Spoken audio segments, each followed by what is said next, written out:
बिस्मिल्लाहिर्रहमानिर्रहीम। अस्सलाम वालेकुम one city cooking YouTube channel पर आपको खुश आमदीद। आज फिर से मैं हाजिर हुई हूँ आलू आलू के कोफ्ते की रेसिपी के साथ।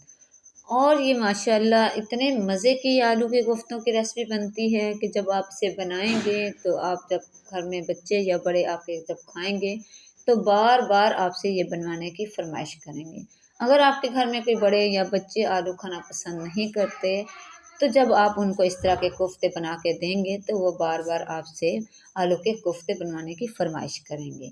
तो चलिए अब रेसिपी शुरू करते हैं।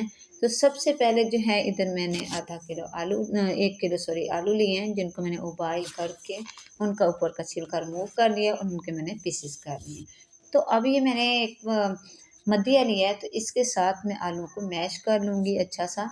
तो अगर आपके पास इस तरह का कोई बर्तन ना हो, कोई और बर्तन हो या कुंडी वाला डंडा हो, तो आप उसके साथ भी आलू को मैश कर सकते हैं, क्योंकि ये पहले उबाइल हो चुके होते हैं। तो आप देख सकते हैं कि सब आलू को मैंने इधर अच्छा सा मैश कर लिया है।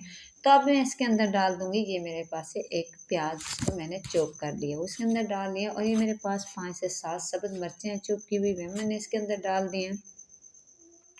और ये मेरे पास है कटा हुआ बारीक सब्ज़ धनिया, वो मैंने इसके अंदर डाल दिया है। और साथ ही ये मैं इसमें डाल दूँगी, ये है मेरे पास पुदीना जिसको मैंने बारीक सा काट लिया है। तो इसके साथ इसके अंदर से बहुत अच्छा टेस्ट आएगा। और जो आलू बादी वगैरह करते हैं उससे के लिए भी ये बहुत फ़ायदेमंद होगा, इसके साथ हमारा हाजमा भी होगा। तो इसके अंदर मैं डाल दूँगी एक टमाटर जिसको मैंने बारीक सा काट लिया है, वो मैंने इसके अंदर डाल दिया है। और ये मेरे पास है हाफ़ टी स्पून दड़ा मिर्चें, वो मैंने इसके अंदर डाल दिए। और हाफ़ टी स्पून रेड मिर्चों का पाउडर भी मैंने इसके अंदर डाल दिया है। और इधर मैं इसके अंदर डाल दूँगी हाफ़ टी स्पून हल्दी पाउडर, वो भी मैंने इसके अंदर डाल दिया है। और अब इसके अंदर जाएगा, ये है मेरे पास कुशक धनिया, ये मैंने साबुत धनिया डाला है, इसका मैंने पाउडर नहीं डाला, इसमें हम साबुत धनिया ही डालेंगे। तो इसके साथ बहुत ही हमारे ये कोफ्ते टेस्टी बनेंगे। और 1 टीस्पून मैंने इसमें डाल दिया नमक, और 1 टीस्पून में इसमें डाली कुशक मेथी। तो मेथी के साथ तो इसके अंदर से बहुत अच्छा टेस्ट आएगा। जब भी कोफ्ते बनाएं या कोई पकोड़े वगैरह बनाएं तो उसके अंदर अगर आपके पास कुशक मेथी हो तो वो ज़रूर डाला करें।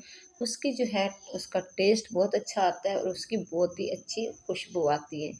तो अब मैं इन सब चीज़ों को अच्छा सा मिक्स कर दूँगी। तो इधर ये मेरे पास है बेसन, 2 बड़े चम्मच भर के मैं इसमें बेसन के डाल दूँगी।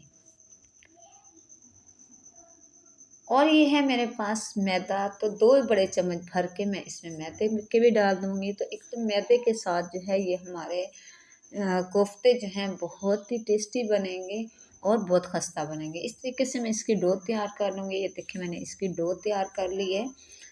तो अब जो है हमने इसके साथ कोफ्ते बनाने हैं। तो इस तरीके से हाथ के साथ मैं इसमें से थोड़ा-सा लूँगी, जितना सा हमने कोफ्ता बनाना है, तो हाथ की मदद से मैं इसको थोड़ा-सा गोल कर लूँगी। तो अब दोनों हाथों की मदद से ये देखें, इसको मैं बोल की शक्ल दे दूँगी। इस तरीके से गोल का कोसा कोफ्ता बना लूँगी। बाकी भी मैं इस तरीके से सारे जो है वो कोफ्ते इसके बना लूँगी। आप अपने साइज़ के हिसाब से छोटे-बड़े बना सकते हैं। तो ये देखिए इधर मैंने सारे कोफ्ते जो हैं वो बना लिए हैं। तो अब मैं इनको साइड पे कर लूँगी। तो अब हमने इनको फ्राई करना है। तो इधर जो है ये मैंने पैन लिया है, पैन के अंदर मैंने ऑयल डाल दिया और मैंने उसको गर्म कर दिया। तो अब इसमें मैं डाल दूँ कोफ्ते। बिस्मिल्लाहिर्रहमानिर्रहीम। इस तरीके से एक-एक करके हम इसके अंदर कोफ्ते डालेंगे। एक ही दम से हमने सारी प्लेट इसके अंदर नहीं डेल देनी, तो उसके साथ जो हमारे कोफ्ते टूट जाएंगे। ये देख सकते हैं आप, हमारे कोफ्ते जो हैं एक साइड से पक चुके हैं। इनको तकरीबन मैंने 2 मिनट दिए एक साइड से, और इसकी मैंने साइड चेंज कर दी है। अब दूसरी साइड से भी मैं इसको इस तरीके से 2 मिनट दूँगी। और हमने दोनों तरफ से इसका एक जैसा कलर करना है। तो ये देखिए माशाल्लाह से अब हमारे कोफ्ते जो हैं दूसरी साइड से भी ये फ्राई हो चुके हैं। तो इसको मैं निकाल लूँगी प्लेट में। बिस्मिल्लाहिर्रहमानिर्रहीम। इस तरीके से चम्मच की मदद से इसको मैं प्लेट में सारे जो कोफ्ते हैं वो निकाल लूँगी।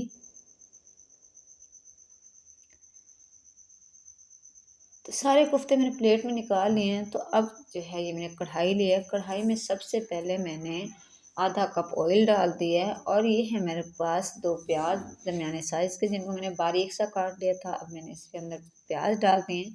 तो इधर हमने प्याज को चम्मच की मदद से अच्छा सा हिला जुला लेना है और हमने इसको फ्राई कर लेना है। तो आप देख सकते हैं हमारे प्याज जो है ये फ्राई हो चुके हैं। मैंने इसको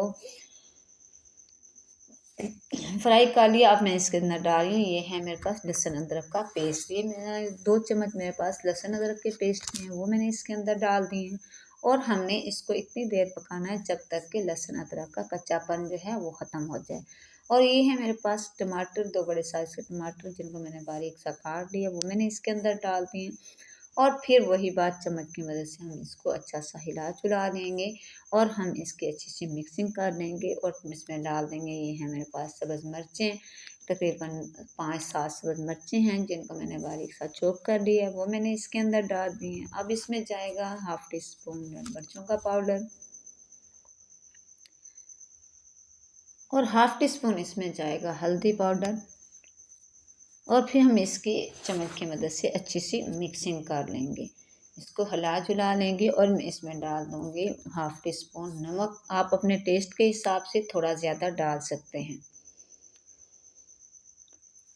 तो मज़ीद मैं इसमें इधर थोड़ा सा पानी डाल दूँगी ताकि हमारा मसाला जो है वो जलने ना पाए। अगर हमारा ये थोड़ा सा मसाला जल गया तो हमारा सालन जो है वो सारा उसका टेस्ट जो है वो ख़राब हो जाएगा, उसके अंदर से जली हुई स्मेल आएगी, तो खाने का कोई मज़ा नहीं रहेगा। तो इस तरीके से हमने इसमें थोड़ा सा पानी डाल के इसकी अच्छी सी ग्रेवी तैयार कर लेनी है। तो ये देख सकते हैं हमारी ग्रेवी तैयार हो चुकी है। तो ये जो मैंने कोफ्ते पहले तैयार करके रखे थे फ्राई करके, वो मैंने इसके अंदर डाल दिए हैं और चम्मच की मदद से आराम से इनको जो है इसके ग्रेवी के अंदर मिक्स कर लेना है। अब मैं इसमें डाल दूँगी 2 गिलास पानी के। तो आप अपने हिसाब से थोड़ा ज़्यादा पानी डाल सकते हैं। तो मैंने इधर इसके अंदर 2 गिलास पानी डालने हैं क्योंकि अभी हमारे शोरबे ने भी पकना है।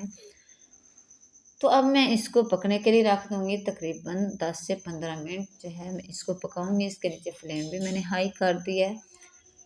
तो ये देख सकते हैं आप कि इधर माशाल्लाह हमारा ये जो शोरबा है वो पक चुका है। और हमारी ये जो इसके अंदर ग्रेवी है वो भी माशाल्लाह माशाल्लाह बहुत गाढ़ी सी तैयार हो चुकी है। मज़ीद जो है मैं आपको दिखाऊंगी हमने अपना शोरबा कैसे गाढ़ा तैयार करना है, इसको कैसे हमने क्रीमी और गाढ़ा गाढ़ा सा बनाना है। तो अगर इस तरीके से हम 1-2 कोफ्ते जो है चम्मच की मदद से उनको इसके अंदर शोरबे के अंदर मिक्स कर देंगे तो ये हमारा शोरबा जो है मज़ीद गाढ़ा हो जाएगा और ये जो है वो इसका यानी कि गाढ़ा गाढ़ा हो जाएगा। तो इसके अंदर अब मैंने डाल दिया है 1/2 टी स्पून खुशक धनिया पाउडर और 1/3 टी स्पून मैंने इसके अंदर डाल दिया गरम मसाला पिसा हुआ। तो इसके साथ इसके अंदर से बहुत अच्छा टेस्ट आएगा। और ये मेरे पास है कटी हुई सब्ज़ धनिया, वो मैंने इसके अंदर डाल दी हैं, इसकी भी बहुत अच्छी खुशबू आती है। तो अब इधर मैं इसके अंदर डाल दूँगी खुशक मेथी। ये मेरे पास 1 चम्मच खुशक मेथी का है, वो मैंने इसके अंदर डाल दिया। तो इसके साथ तो इसके अंदर से इतनी अच्छी खुशबू आती है कि पूरे मोहल्ले में इसकी खुशबू फैल जाती है। और ये बहुत ही सालन जो है वो टेस्टी बनता है। जब भी कोई शोरबे वाला सालन बनाए तो उसमें खुशक मेथी ज़रूर डाला करें, उसकी बहुत अच्छी खुशबू आती है और बहुत अच्छा टेस्ट आता है। इधर हमारा सालन तैयार हो चुका है, तो इसके नीचे अब मैं फ्लेम बंद कर लूँगी। तो अब मैं आपको दिखाती हूँ इसकी फ़ाइनल लुक कि हमारा ये सालन कैसे बन के तैयार हुआ है। तो अब चलते हैं इसके फ़ाइनल लुक की तरफ। इधर ये मैंने खूबसूरत सी प्लेट लिया, तो इसमें मैं आपको निकाल के दिखाती हूँ। बिस्मिल्लाहिर्रहमानिर्रहीम। ये देखें माशाल्लाह माशाल्लाह माशाल्लाह, आप देख सकते हैं कि अल्हम्दुलिल्लाह हमारा सालन जो है बहुत ही मज़े का और बहुत टेस्टी तैयार हो चुका है। और ये माशाल्लाह इसका शोरबा भी माशाल्लाह बहुत अच्छा ग्रेवी वाला तैयार हुआ है, बहुत क्रीमी सा माशाल्लाह लग रहा है। उम्मीद करूँगी कि ये आज की हमारी ये रेसिपी जो है आपको बहुत पसंद आ रही होगी। अगर अभी तक आपने मेरे चैनल को सब्सक्राइब नहीं किया तो मेरे चैनल को भी सब्सक्राइब कर लें ताकि आने वाली मेरी हर वीडियो सबसे पहले आप तक पहुंच सके। दुआओं में याद रखिएगा। सिटी कुकिंग यूट्यूब चैनल की तरफ से अगली वीडियो तक के लिए अल्लाह हाफिज़, अस्सलामु अलैकुम।